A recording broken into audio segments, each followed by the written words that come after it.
তখন তাহারা তাহাকে কহিল, আমরা যেন ঈশ্বরের কার্য করিতে পারি এর জন্য আমাদিগকে কি করিতে হইবে। এই কথাটার মানে হচ্ছে, সেটা হচ্ছে আপনি যে খাবারের কথা বলছেন, যে খাবার খেলে আমার কোনোদিন খিদে পাবে না, অনন্ত খাদ্য, বা অন্য কথা যদি বলি, আপনি যে অনন্ত জীবনের কথা বলছেন, অনন্ত খাদ্য মানে যদি খাই জীবনে আমি মরবো না, তার মানে অন্য কথা যদি আমি বলি সেটা হচ্ছে অনন্ত জীবনের যে কথাটা আপনি বলছেন, সেটা পাওয়ার জন্য আমাকে কি করতে হবে। মন দিয়ে শুনবেন আমি কি বলছি।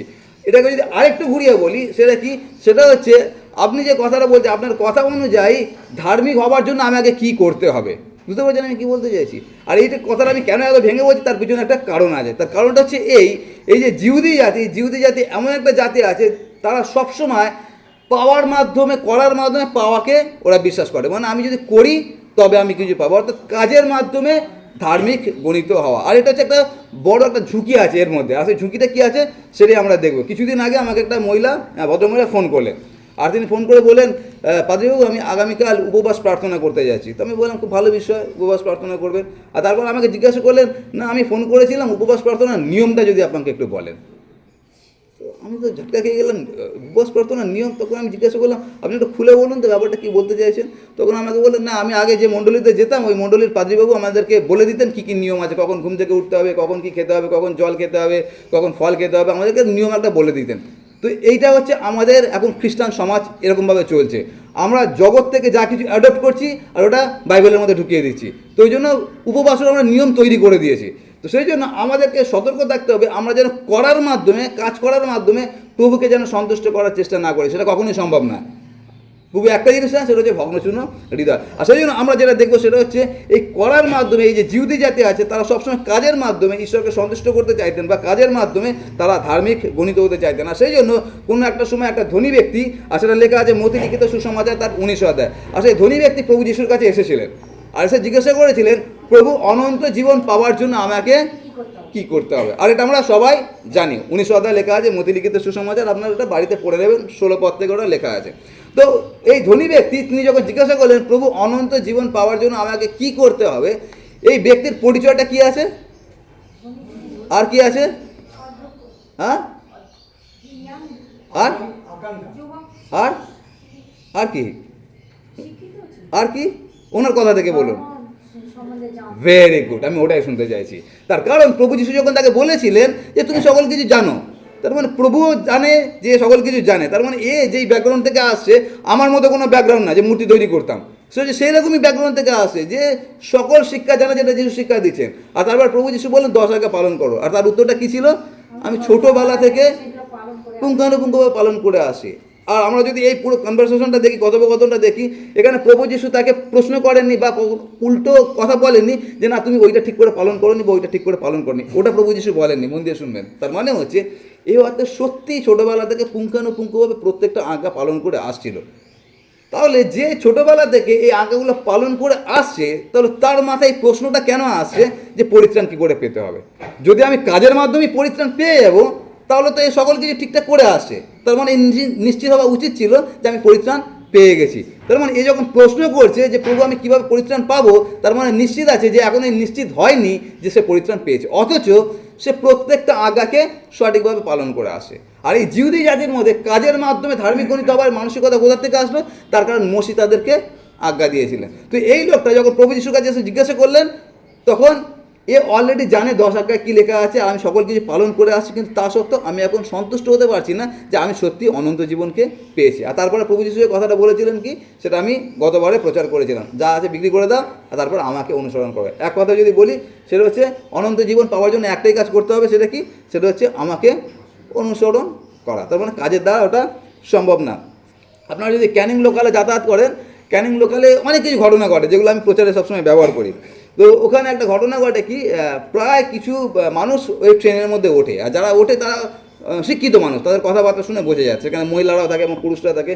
আর তারা কি করে, আমাদের ওই ট্রেনের মধ্যে তাদের এনজিও সম্বন্ধে বলে। তারা অনেক জিনিস নিয়ে কাজ করে, যেমন যেসব দুস্থ ছেলেমেয়েরা আছে তাদের পড়াশোনা নিয়ে কাজ করে, থ্যালাসেমিয়া বাচ্চাদের নিয়ে কাজ করে, যেসব পঙ্গু ছেলেমেয়েরা আছে তাদেরকে নিয়ে কাজ করে। আর ওরা কি করে, একটা ছবি দেখায়, মানে বাচ্চাদের ছবিটা দেখায়, আর মানুষের কাছে ওটা অ্যাড মতো করে যে আমরা এই নিয়ে কাজ করছি। আর তারপরে ওদের কাছে একটা ছোটো ছোটো বিল পাওয়া যায়, 10 টাকা করে বিল পাওয়া যায়। আর যে 10 টাকা করে দেবে বা 20 টাকা করে দেবে, বিলগুলো তারা কেটে কেটে দেয়। তো এরা কী করে, ও ট্রেনের মধ্যে ওরা পয়সা তোলে। কেন পয়সা তুলছে? তার কারণ হচ্ছে এদেরকে যেন সমাজসেবা যেন করতে পারে। আর এরা প্রত্যেকেই শিক্ষিত লোক আছে, কিন্তু এরা পুরো ট্রেনের মধ্যে সকালবেলায় আমি যাই 7:40 কখনো কখনো 8:40 ট্রেন ধরি, তো অত সকালবেলা ওরা এই কাজটা করে। কেন করছে? মানুষের সেবার জন্য, সমাজসেবা করার জন্য। এখন প্রশ্ন, কেন এরা সমাজসেবা করছে? কোন জিনিসটা এদেরকে উদ্দীপিত করে এই সমাজসেবা করার জন্য? কিছুদিন আগে যখন আমাদের এই সুমিত্রাদি ডাক্তারের সঙ্গে কথা হচ্ছে, তুমি একটা ঘটনা বলছিলেন, সেটা হচ্ছে উনি বলছিলেন কিছুদিন আগে ওনার হাসপাতালে একটা কেস এসছে, একটা ইয়াং মেয়ে, আর খুব ভয়ানক একটা কেস। সেটা কি? সেটা হচ্ছে ওই ইয়াং মেয়েটা এসছে, আর কেসটা হচ্ছে এইরকমভাবে, সেটা হচ্ছে এই মেয়েটা কোনো একটা কুকুরকে চুম্বন করতে গিয়েছিল, কাউকে পায়নি, তো কুকুরকে কিস করতে গেছে। তো যখন কুকুরকে কিস করতে গেছে, আমি জানি না বাড়ির কুকুর কি রাস্তার কুকুর, তো যখন কিস করতে গেছিল, আর কুকুরটা ওই মেয়েটাকে খুব ভালোবেসে ফেলেছে, আর একটা বড় কিস দিয়ে দিয়েছে। কি কিস দিয়েছে? কামড়ে দিয়েছে, পুরো মুখের মধ্যে কামড়ে দিয়েছে। আর এরকমভাবে কামড়েছে যে অবস্থা অত্যন্ত ভয়ানক হয়ে গেছে। আমি এগুলো কেন বলছি, তার পিছনে কারণ আছে। আর আপনারা যদি ক্যানিংয়ে যান, ক্যানিংয়ে দেখবেন যেখান থেকে ট্রেন ছাড়ছে তার একদম লাস্টের বগিতে ওইখানে একটা মহিলা প্রত্যেক দিন আসে, মাঝবয়সী মহিলা, আর উনি একটা বড় ব্যাগের মধ্যে করে অনেক খাবার বানিয়ে নিয়ে আসেন। আর ওনার ব্যাগের মধ্যে দারুণ দারুণ থালা আছে, আর থালাগুলো বের করে লম্বা করে সাজিয়ে দেবে, প্রায় 15-20টা থালা সাজিয়ে দেয়, আর তার মধ্যে ভালো ভালো খাবার দেয়। মানুষ ওই খাবার খেতে পারে না, সুন্দর সুন্দর খাবার দেয়, চিকেনের হাড্ডি থাকে। আর প্রত্যেক দিন ওই মহিলা ওই খেতে দেবে, আর কুকুরগুলো এসে খাবে, আর কুকুরগুলোকে অতি যত্নে তাদেরকে রোজ খাওয়াবে আর নিয়ে চলে যাবে। এই আমি যা কিছু কথা বলছি, মানুষ এগুলো কেন করে? সেটা মানুষের সেবা হোক, বা কুকুরের সেবা হোক, বা পশুর সেবা হোক। আর এখনকার দিনে দেখবেন আমরা মানুষের সেবা থেকে বেশি আমরা পশুর সেবা করি। পশুদের সঙ্গে আমার কোনো শত্রুতা নেই, কিন্তু আমি যেটা বলতে চাইছি সেটা হচ্ছে আমরা যেগুলো করছি কেন করছি। আর আমি যেহেতু একই ব্যাকগ্রাউন্ড থেকে আসি, আমি যেটা জানি বা আমি যেটা বুঝি বা আমি যেটা করতাম, সেটা হচ্ছে একই কাজ করতাম। সেটা কি? আমাদের অবচেতন মনে একটা জিনিস কাজ করে, সেটা কি? জীবে প্রেম করে যেইজন। তো আমরা যখন এই কাজগুলো করি, সেটা গরুকে খাওয়াই, কুকুরকে খাওয়াই, বেড়ালকে খাওয়াই, আর মানুষকে খাওয়াই, যাকেই খাওয়াই না কেন, আমাদের মনের মধ্যে একটা আত্মসন্তুষ্টি আসে, কিছু একটা করলাম। আর এই যে ভালো লাগা বিষয়টা, ওটা অত্যন্ত ভয়ানক আছে। তার কারণ ওইটাতে যেটা হয় সেটা হচ্ছে আমি একটু ধার্মিক হলাম। আর ওই সব লোকদের কাছে আপনি যখন কথা বলতে যাবেন, ওদের কথাগুলো কাজে শুনবেন, প্রত্যেকটা ওয়ার্ডের মধ্যে আপনি অহংকার পাবেন। তার কারণ আমরা এত বড় একটা কাজ করছি।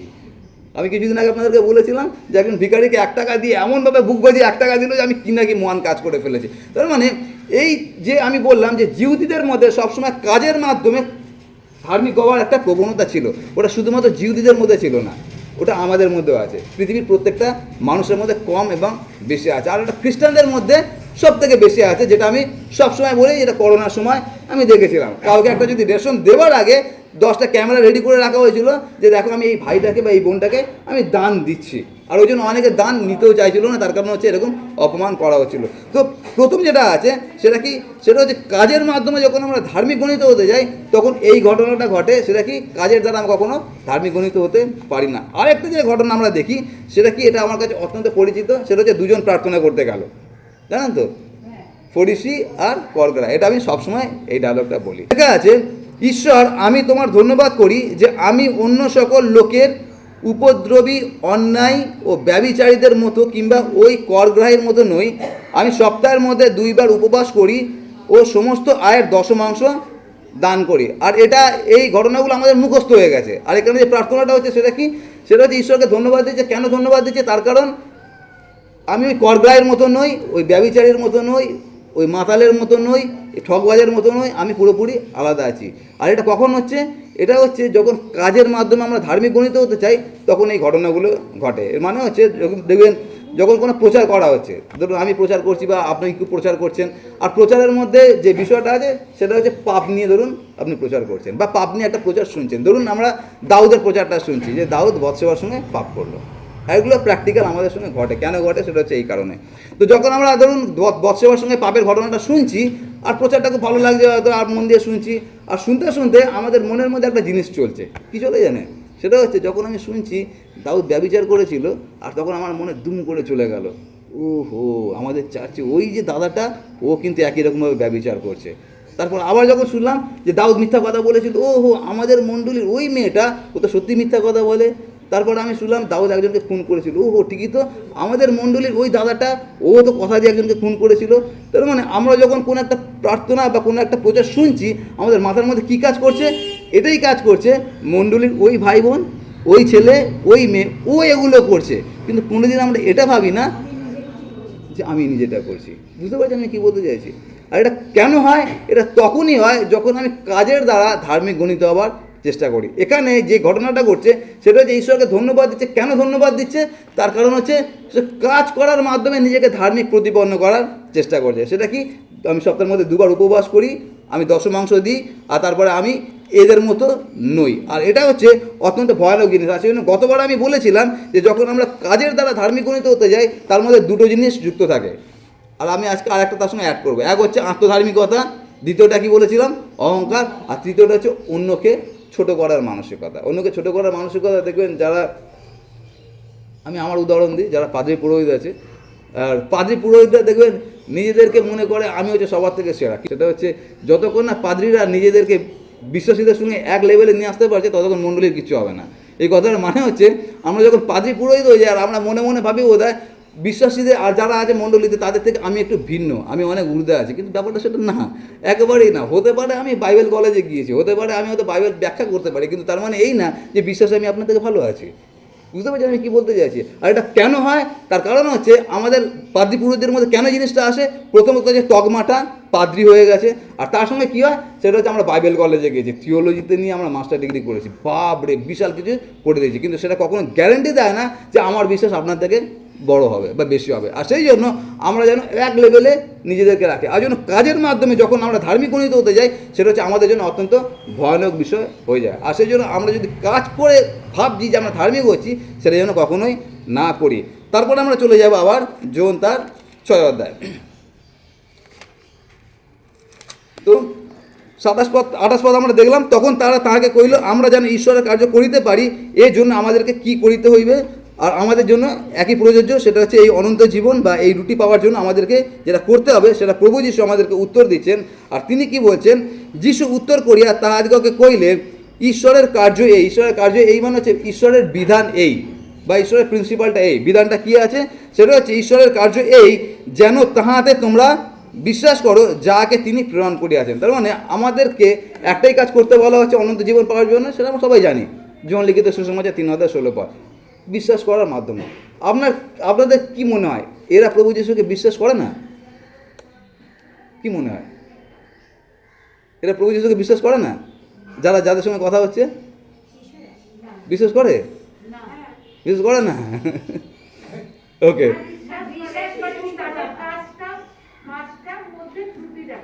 ওকে ওকে ঠিক আছে। তো আমরা একটু ব্যাকগ্রাউন্ডে চলে যাই। ব্যাকগ্রাউন্ড হচ্ছে আজকে যাদের সঙ্গে কথা হচ্ছে তারা কারা? আমি গতবার বলেছিলাম কাদের সঙ্গে কথা হচ্ছে তারা কারা,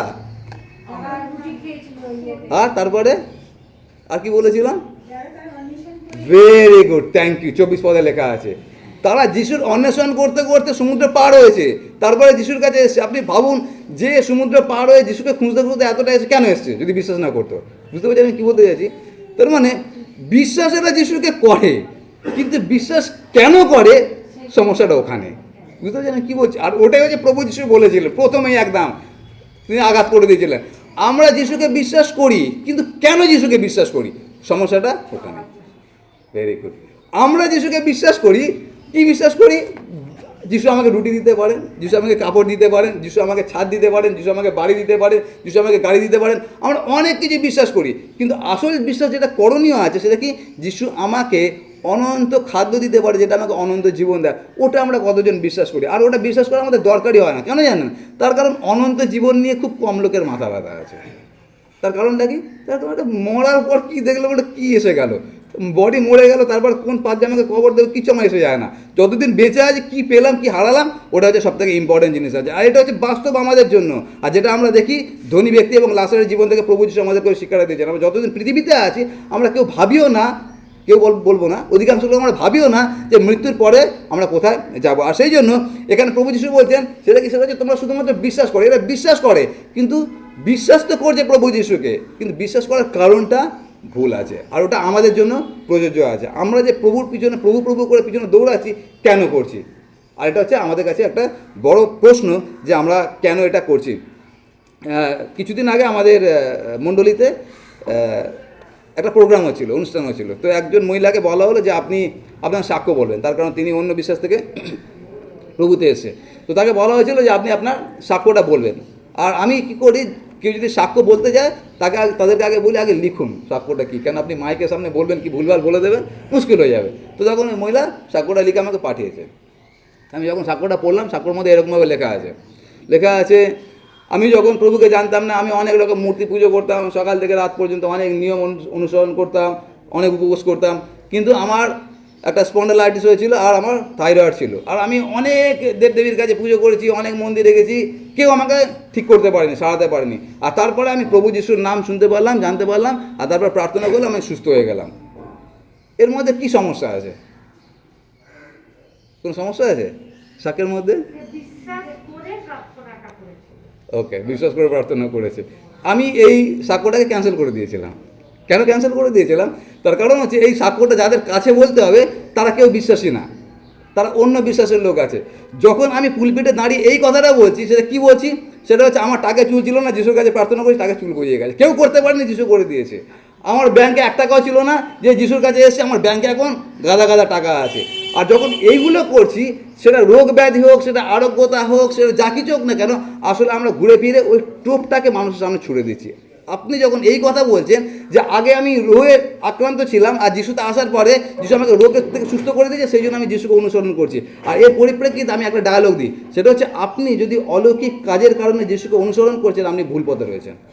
মন দিয়ে শুনবেন, আপনি যদি অলৌকিক কাজের কারণে যিশুর পথে চলছেন, আপনি ভুল পথে রয়েছেন। তার কারণ জীবনে একটা সময় আসবে যখন আপনার জীবনে অলৌকিক ঘটনা ঘটবে না। কেন ঘটবে না? তার কারণ আমরা মরবো সবাই।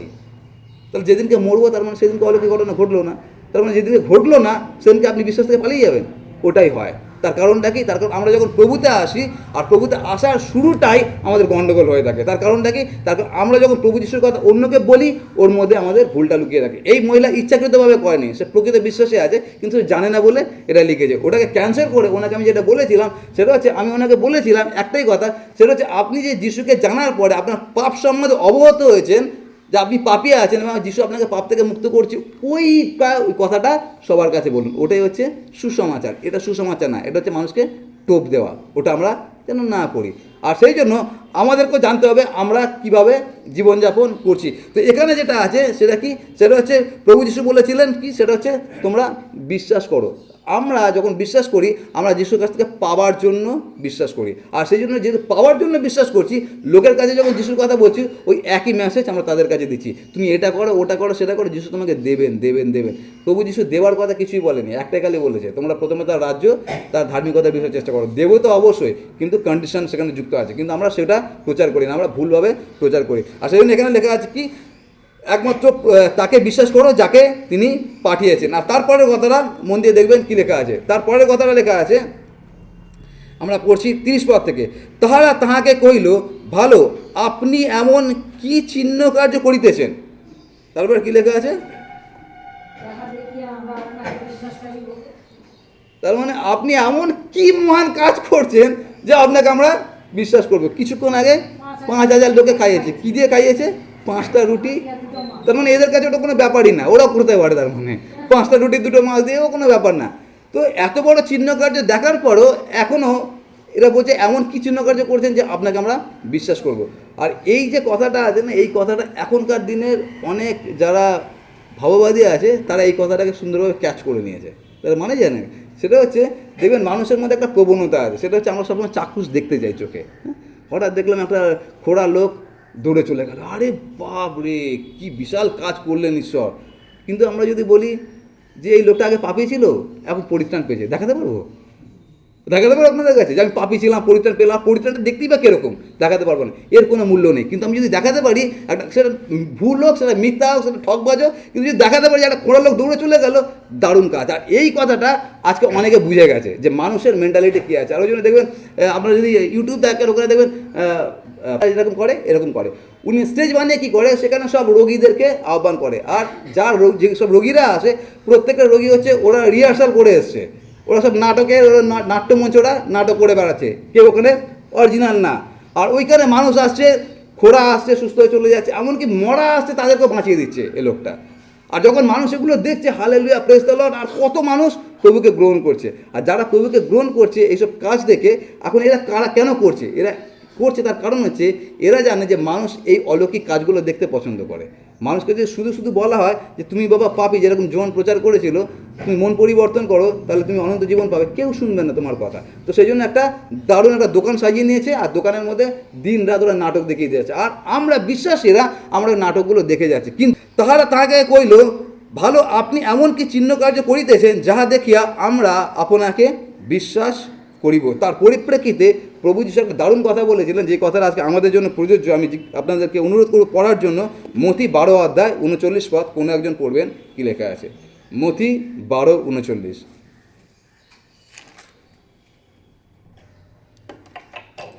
কি লেখা আছে? একজন পড়ুন।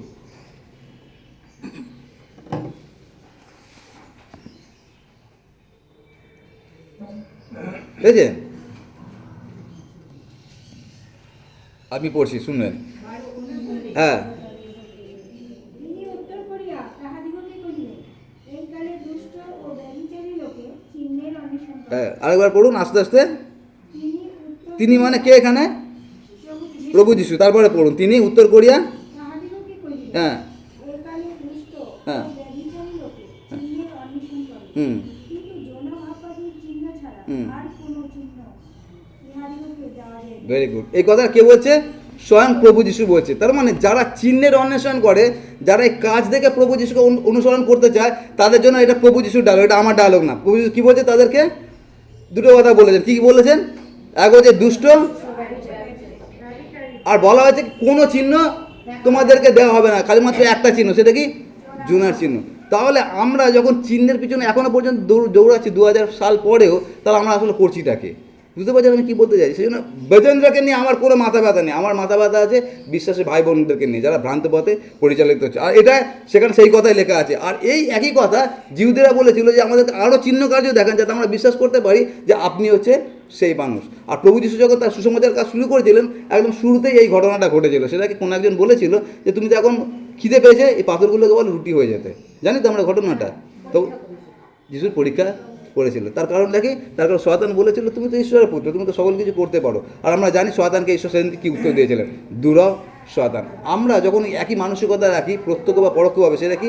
সেটা হচ্ছে আমি অনেক সময় শুনেছি ঈশ্বরের কাছে আমি এই প্রার্থনাটা রেখেছি, যদি ঈশ্বর এই প্রার্থনাটা শোনেন 2025 সালে, তাহলে আমি কথা দিয়েছি 2025 সালে আমি জলদীক্ষার মাধ্যমে প্রভু যিশুকে গ্রহণ করবো। মানে জলদীক্ষার মাধ্যমে প্রভু যিশুকে গ্রহণ করে বাবরে যিশু কত টাকা পেয়ে যাবে না, বিশাল একটা আমাদের ধন্য করে দেবো প্রভু যিশুকে। আর সেটা কি? শর্ত সাপেক্ষ।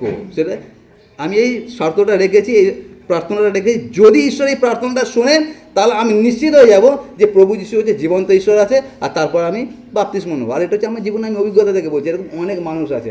কেন আমরা এগুলো করি? এখানে সেটাই লেখা আছে। সেটা কি? তুমি এমন কি কাজ করেছো যে তোমাকে আমি বিশ্বাস করবো। আর সেটা আমরাও অনেক সময় করে ফেলি, কিন্তু আমরা যেন সতর্ক থাকি প্রভু যিশুর উত্তরটা কী ছিল। সেটা হচ্ছে যারা এই চিহ্নের অন্বেষণ করে তাদেরকে তিনি দুষ্ট এবং ব্যভিচারী বলে যায়। আর সেটা হচ্ছে আমরা মনে রাখবো যেন আমরা সেরকম কাজ না করি। তারপর আমরা চলে যাই, শেষ করবো আমার এখানে। তারপরে লেখা আছে, তাঁরা কইল, ভালো আপনি এমন কি চিহ্ন কার্য করিতেছেন যা দেখিয়া আপনাকে বিশ্বাস করিব। তারপরে 31 পদে লেখা আছে, আমাদের পিতৃপুরুষেরা প্রান্তরে মান্না খাইয়াছিল, যেমন লেখা আছে তিনি ভোজনের জন্য তাদেরকে স্বর্গ হইতে খাদ্য দিতেন। আর এই ঘটনাটা আমরা সবাই জানি, যখন যারা 40 বছর তারা প্রান্তরে তারা চলেছিল, তাদের জন্য একটা ফ্রি একটা সার্ভিস ছিল। সেটা কি? র্যাপিডো, ওটা কী বলে, সুইগি না? সুইগিতে খাবার দেয় না? সুইগি সার্ভিস ছিল 40 বছর ধরে। ফ্রিতে ওরা রুটি পেতো, আর ফ্রিতে ওরা চিকেন পেতো, ফ্রিতে বিসলারি ওয়াটার পেতো, আর 40 বছর এটা ছিল। তো এই কথা কেন আনা হচ্ছে সেটা আমি পরবর্তীকালে আলোচনা করবো।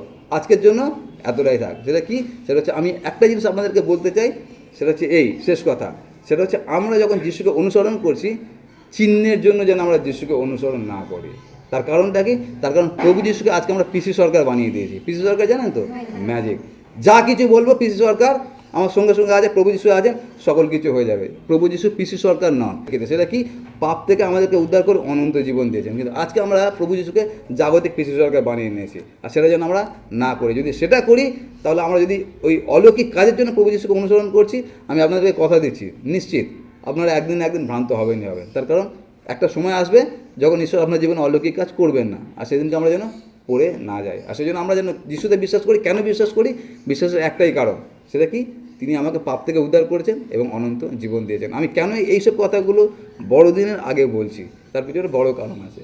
বলছি তার কারণ হচ্ছে এই, আমরা বড়দিন উদযাপন করব, প্রভু যিশুর জন্ম, প্রভু যিশুর মৃত্যু যা কিছু উদযাপন করবো, কিন্তু আমরা মানসিকতা যেন ঠিক থাকে যে কোন উদ্দেশ্যে আমরা তারা সেটাকে উদযাপন করছি। উদ্দেশ্য এটাই যে তিনি এসেছিলেন, আমার পাপের জন্য মরেছিলেন, এবং আমার পাপের জন্য তিনি কবরে গিয়েছিলেন, আবার বেঁচে উঠেছিলেন। কেন? যাতে আমাকে তিনি অনন্ত জীবন দিতে পারেন। শুধু এই মানসিকতা নিয়ে যেন আমরা তার গৌরব করি। কী পাবো, কী হারাবো, ওটা আসল কথা নয়। আমরা সবাই পেয়েছি, সবাই হারাবো, কিন্তু আলটিমেট কি, আমরা অনন্ত জীবন সবাই যাতে পেতে পারি। আসুন আমরা প্রার্থনা করি।